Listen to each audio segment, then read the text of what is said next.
human beings are much, much, much more resilient than I think um, than we expect. So, you've heard of post-traumatic stress disorder. That happens actually to a very, very minor group of people. There's a thing called post-traumatic growth, which is also quite common after a trauma, that happens to a similar number of people, but we don't talk about that side. A lot of people come through a trauma, long term, not straight away, but long term, better for it. They've learned something. They've turned their life around because of it. They think differently about their time on Earth. Amos Madra. LJ Jenner, author of the book The Wrong Story, a very warm welcome to you. Thank you for joining us. Thank you for having me here, Amos. I'm looking forward to chatting to you. Thank you indeed. LJ, just talk to us about your story, your book, and how you came about to write this wonderful book. Wow. Okay, that's a really long story. How long is it? I'm retired now. That's probably the first thing to say. And I really struggled with the idea of retirement, and I think for me, it was all about identity, and it was all about, I loved what I did. I loved my work. I got a lot of sense of purpose out of what I did, and the idea of stopping, I was like, well, who am I then? And that's relevant because identity is a really key theme in the book. It's about how we describe who we are, and I think for me, I always described who I was as to do with my job. I describe my role, and I think a lot of people do that. I'm a therapist, or I'm a teacher, or I'm a this or a that, and so there's massive link. And actually, since I've retired, I'm rediscovering bits of me that haven't been around since my early 20s. So it's lovely. I recommend it to everybody. If you're worried about retirement, don't be. Just go for it. But I still wanted to make a difference. I still wanted to do. I wasn't ready to just kind of sit in my chair and do nothing. I still wanted to make a contribution, and the book is part of that. The book is part of that story. So my history was I used to work in factories. I ran factories for a long time. And then when I had children, I was looking for something else to do, and always been interested in psychology, really. And then something happened that I'm sure we'll come on to. That really inspired me to become a counsellor, and I did that for 15 years. Suffered burnout partway through that. That was it's a tough role, empathizing with all of that trauma sometimes. So when I stopped being a therapist, it was really about, I love the work, but you're only influencing one person at a time. You're only helping one person at a time. And I was doing a lot of organizational work at the time, and I was hearing a lot of stories of people who were really broken by what appeared to be very dysfunctional leadership, and I'd done that leadership role. So I thought, I'm going to combine the two experiences, my experience as a leader with my knowledge of psychology and how to motivate people and how to help people thrive. And so I went into working as an organizational consultant. So that was one way I started to have an impact on more people, and the book was the second way to have an impact on more people. So the book is fiction; it's not non-fiction. So the first thing I want people to get out of the book is I want them to enjoy a really good story. It's quite a moving story, so entertainment might not be quite the right word, but films that make us cry still class as entertainment, don't they? So it's a story about a therapist. She's newly qualified and really full of self-doubt, and that echoes my experience as a new therapist. She's kind of really trying to get to grips with what this means to be a therapist and how you actually do this job.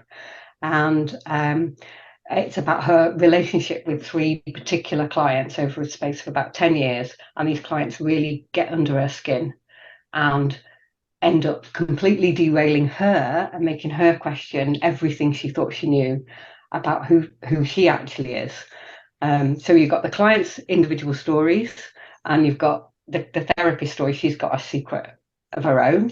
And hopefully those are all gripping stories in their own right. You know, if people are asking, first of all, is Robin going to leave her abusive boyfriend? Is Julian going to get justice in court? Is Stephen a killer? Then they're not going to keep turning the pages on the rest of my message. It's just a waste of time. You know, people don't keep reading. So the rest of the messages, I wanted to really demystify therapy. That's what I wanted to do. I wanted to make people see that therapy is not about some expert who knows everything and is very wise telling you how you should live your life. Because I think I hear a lot that's what people think going to therapy is going to be about. Somebody's going to tell them what to do, and it's not like that at all. So I wanted to get over this kind of, the therapist is human and they just work with you. That was the first thing. And then the other thing I really wanted to do was get people to think about their own stories and their self-narrative, the stories they tell themselves about who they are and how they came to be that person.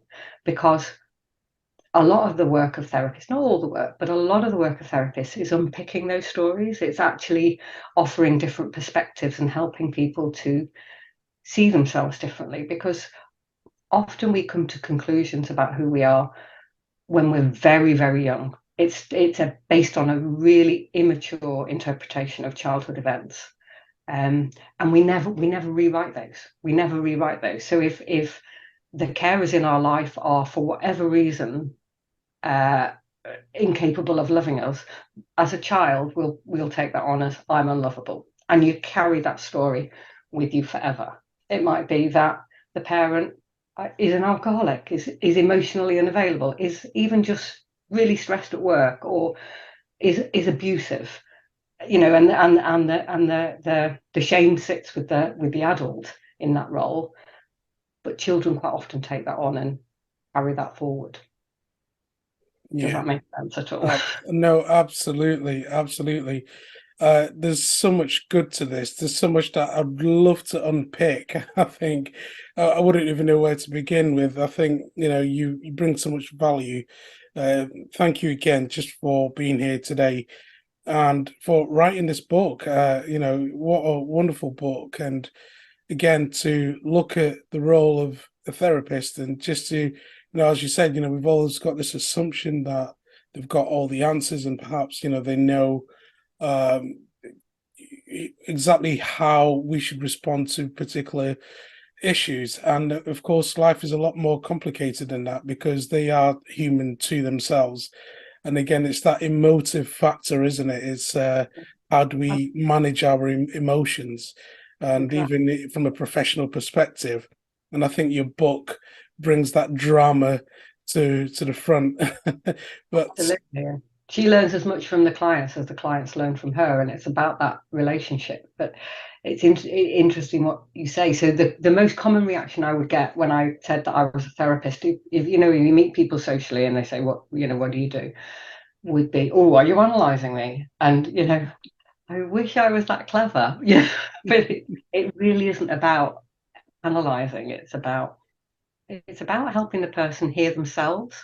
So it's kind of allowing that space for somebody to talk and really hear. And coaching's the same, by the way. Coaching and counselling, I think, are overlapping more and more these days. But allowing them that space to really hear their own thoughts and creating an environment where it's safe for them to say the things that they might not even whisper to themselves, but to actually say that out loud and not be judged, and then, you know, using that to make different choices going forward. yeah, absolutely. How fulfilling has it been for you writing this book? very fulfilling for me writing the book. And it's really interesting because that was it for me. So there's two things. You write a book, and that's one kind of bit of work. You get a book published, that's a whole nother ball game. And actually, for me, writing the book was for a long time that was enough. So the story behind the book is I actually wrote the book quite a long time ago, and it sat in my attic actually for 5 years. Because it was enough. I'd wanted to write a book for a long time, and I have two very close friends who, you know, they're the kind of friends we WhatsApp several times a day, and we support each other. They support me a lot, but we also challenge and push each other. And I said to them many years ago, I'm going to write a book one day, and they really challenged that one day. Never say that to a coach, by the way. Never say you've got a dream of one day, because they will always challenge you on, well, when's one day. And so they pushed me to write it, and I did, and I was very proud of myself because it had a beginning, a middle, and an end, and it flowed, and it was a story. And but nobody read it, not even my husband. That was enough. That was enough. I'd written a book. And then 5 years later, very long story, somebody persuaded me to let them read it. And then another person read it, and another person read it. And it snowballed from there until I had this whole group of people saying, you've got to get this published. And so here we are with it coming out next week.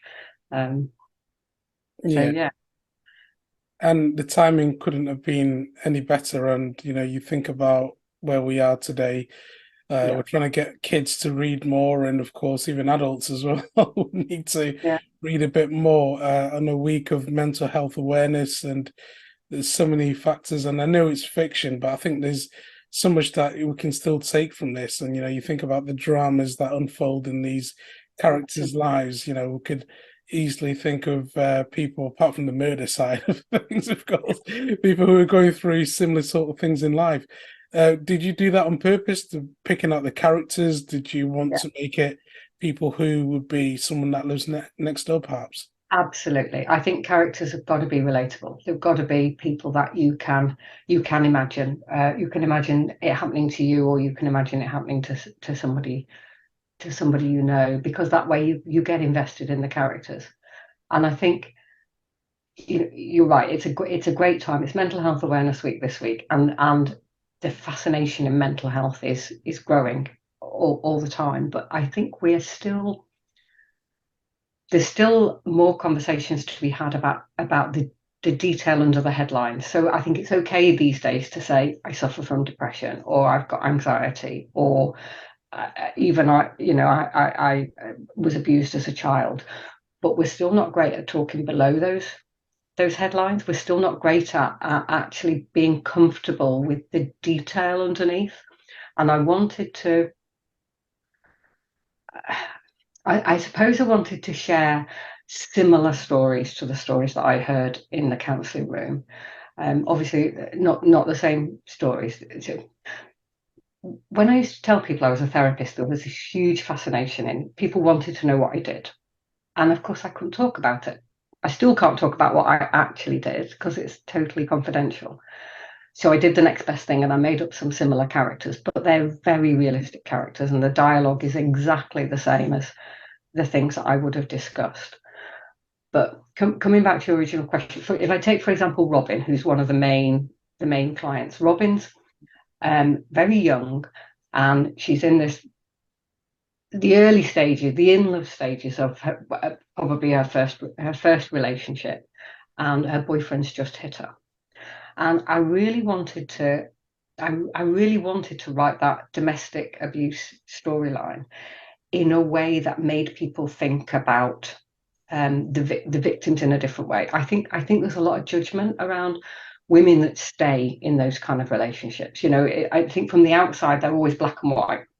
They're bad. If either way, man hits a woman or a woman hits a man, which is not spoken about as much, but it happens, she should leave. It's as simple as that. And of course, when you're in those relationships, it's never that simple, because there's always a good side as well. There's always a loss if you choose to leave. And I should say right from the out, I'm not saying that people should stay. I'm saying we should be a little bit more understanding of it's complex. There are complex feelings involved, and so I specifically wanted to take this early stage. It's been a fantastic relationship. It's been amazing. He's the love of my life. He's my soulmate. But is it inevitable it'll happen again? Is that always the way these things work? Certainly how it looks from the outside is, don't be silly, you've got to leave, you know. So the whole Robin storyline is about exploring that. You know, I did some research into, you know, is it inevitable that somebody who is abusive, as I say, whatever gender, is that a character trait that they're stuck with? And if you look at the success rate of, for example, domestic abuse perpetrator programs, can't say that, it's about 80%. So it's not inevitable that it'll happen again. But I think there's a kind of an assumption that you're mad to stay because it'll always happen again. So that whole relationship dynamic, I hope, is relatable. Apart from the hit, you know, and that's another aspect of it. I wanted people to question, you know, there are some unhealthy bits of this relationship as it comes out later, before he hits her. That why do we draw the red line there? Why do we draw the red line when it gets physical? Why is that when we ask the question, is this a good relationship or not? Why isn't it earlier on when there's some unhealthy stuff going on? So, and it's the earlier on bit that I think people will go, oh gosh, there's echoes of that in mine. I think a lot of people will think, oh, there's echoes of that in my relationship, because it's a spectrum. It's not, this is a healthy relationship, this is an unhealthy relationship. It's not, it's more complicated than that. So those are the kind of things I wanted people to start thinking about. Is how do they relate to their own story, but how do they relate to other people's stories? Because I think we're very quick to judge when we're outside a situation. Yeah, absolutely. I think it sounds even more fascinating when I hear you talk about it, and you know, it is very complex. You think about, again, the relationships, you know, leading up to that hitting, you know, what could have happened prior to that. And again, I think the timing of this book couldn't have been any better, because coming out of the pandemic, you know, we knew that domestic violence was a big issue. You know, there was help with the government, but of course, it's not as easy as just walking out the house. And even up to today, you know, there's still things happening in people's households which are still taboo subjects to speak about. But I think bringing these points in your book, I can imagine, must have been difficult to write, but then it's important to share these stories. So really, my next question is, you know, did you second guess yourself when you were writing these characters, and how did you want this, without giving too much away about the book, how did you want the character's role to kind of finish? Was it with a viewpoint of having a sequel, perhaps? So I am writing a second book. It's not exactly a sequel. Interestingly, so the character that Robin's boyfriend, who is the guy who does the hitting, is in the second book when he goes for therapy. So he's a bit character. So you get to hear his story. You don't actually meet him in this book. You hear about him third hand through Robin. I think I didn't write it with a view to having a sequel, but I was also really, really clear. I didn't want it to be a dark book, but I wanted it to be a moving book. You know, I wanted it to be a book that was true to the life that I experienced as a therapist, which is, you know, stuff happens in life that's really hard. Yeah, and I, you know, I had, as you know, I had my own experience of that when my son was very ill. That's why I became a therapist. And but I heard a lot of those similar kind of stories. And I think it felt to me when I was a therapist that my life kind of outside that room, it was almost like everybody pretended bad stuff didn't happen. It was almost like everybody was. It wasn't something that got spoken about, and it means that people who are suffering are not. They've not just got the original suffering. Maybe they've got a sick child, but they're also lonely. And so I wanted to write a book that was true to that shared some of those hardships and didn't have like a happy ending, because life isn't like that. Um, and my real struggle then was, who wants to read a book like that? That sounds really depressing. So what I did was I focused on the healing side of it. So they're not happy endings. People don't necessarily get the outcome that the readers would hope for and they all lived happily ever after, but they do heal.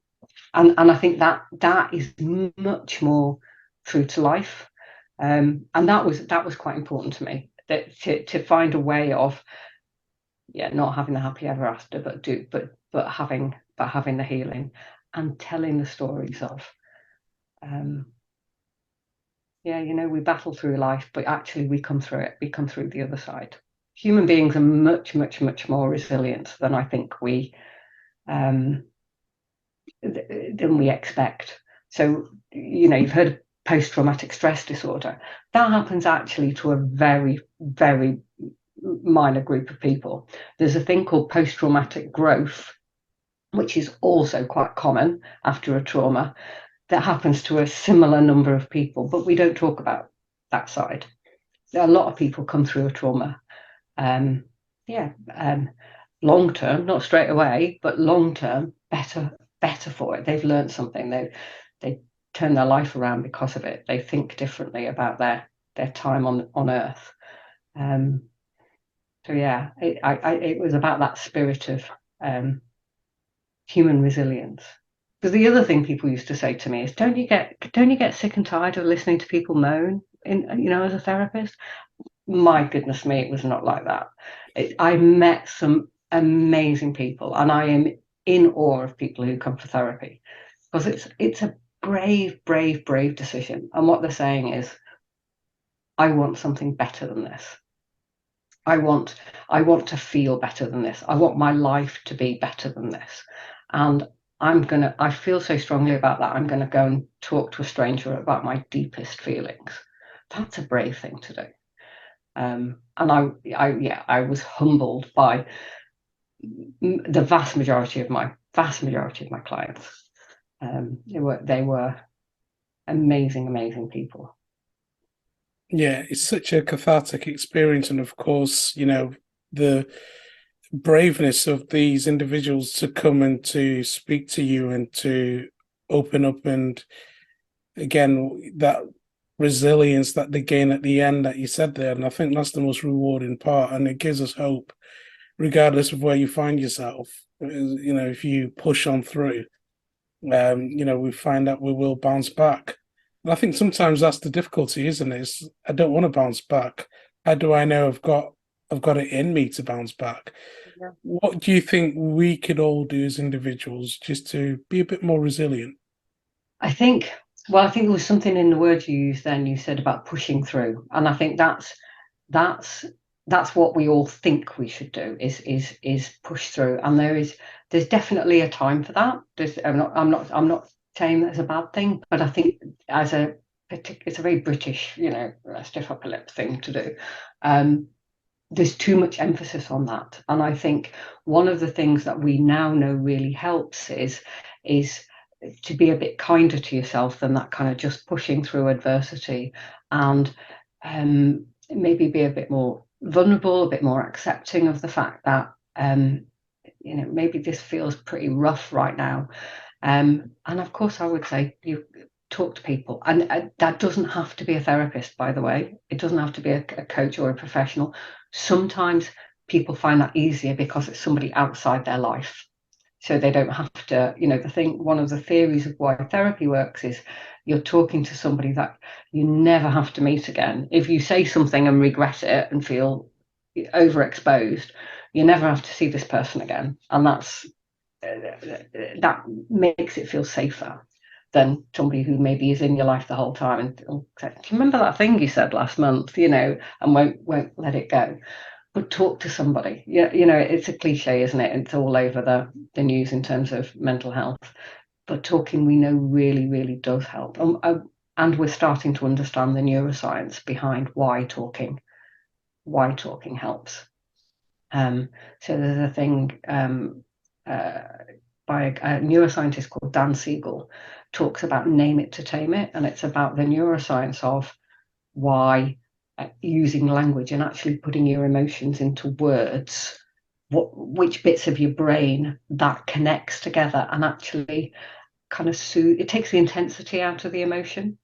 So name it to tame it is this from neuroscience. It's way I now understand why talking, not necessarily but therapy, but talking really makes a difference. So that's what I would recommend people do to get a lot more resilient. And actually, it's the thing that brought me into therapy. So my son, when he was 4, went from a very fit, healthy, normal child to being on life support in a matter of hours. And he recovered, so I didn't have an ongoing illness to deal with. He recovered, but I was massively, as a mother, I was massively traumatized by how that could happen. And I wasn't a therapist then, but what I did do, I needed to talk obsessively about it. I needed to go over and over and over and over again. And what I now know, what I now understand is that was the trauma. That was me trying to make sense of all the different elements and what on earth had happened. How had we got from there to here? So I would talk all the time, to the point where friends had kind of moved on and we're back to talking about stuff that for me was really superficial.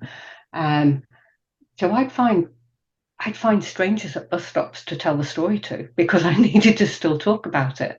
And so when I became a therapist, it was because I wanted to be that person that would listen. I would listen however many times somebody needed to tell their story. Interestingly, my response was to become a therapist. I still never went and really got help for that trauma. It didn't even occur to me. It occurred to me to go and help other people. Yeah, I mean, there's just so much value that we're getting from this. It's, again, listening to you speak, it's again so soothing and refreshing, and just you simplify it. There's, as we spoke about, the complexities of life. There's so many nuances. There's so much that we've got to deal with. But talking to people, it's the simple things that always work in the end. And when we learn to simplify life in that sense, I think we can make things easier for ourselves. It's not always going to be good, but at least we can make it a bit easier. And if that starts by writing it down so that you know what's going through your mind, and then talking to someone as well.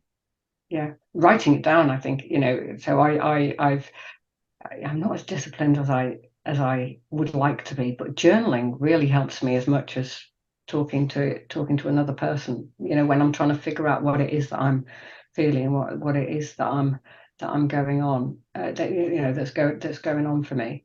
So yeah, I think it's just about getting it out there. And you said something then about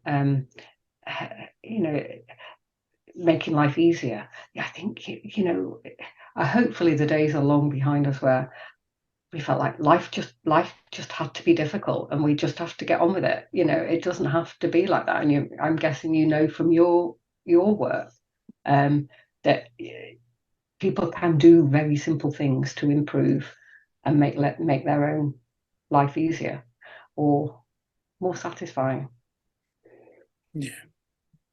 Yeah, what a great note to finish on. LJ Jenner, author of the book The Wrong Story, available, and it's next week. You said it's coming out. It's out next week. It's available now for pre-order from Amazon and Waterstones online, Barnes and Noble, places, all the usual haunts. But I guess Amazon will be the one that people are most familiar with. You have to search for LJ Jenner, not Lisa Jenner. Yeah. Otherwise, you won't find it. But Yeah. LJ Jenner, The Wrong Story, and it should come up fairly easily. And also you've got your website as well, haven't you? So There's blogs on there that cover some of the stuff that we've been talking about stories and narratives. So the website is www.ljjenner-author.co.uk. Didn't really think that through in terms of reading it out loud, but yeah, might have left the hyphen out. But yeah, ljjenner-author.co.uk, and you can find out a bit more about the book there. and your social media handles, Twitter as well, is LJ Jenner Author. Yes, Okay. and on Instagram and on Facebook. So Fantastic. all the same handle. Well, Lisa, thank you so much. We've got great value from this conversation. And again, I think there's so much for us to reflect on. But most importantly, I think the audience, get out there, get the book, and have that in your book collection, and it'll add great value. Thank you so much for your time And today. then write and let me know what you think. Yes, absolutely. Thank you. Okay, thanks very much, Amos. If you want some amazing inspiration, check out the videos next to me, and I'll see you right there.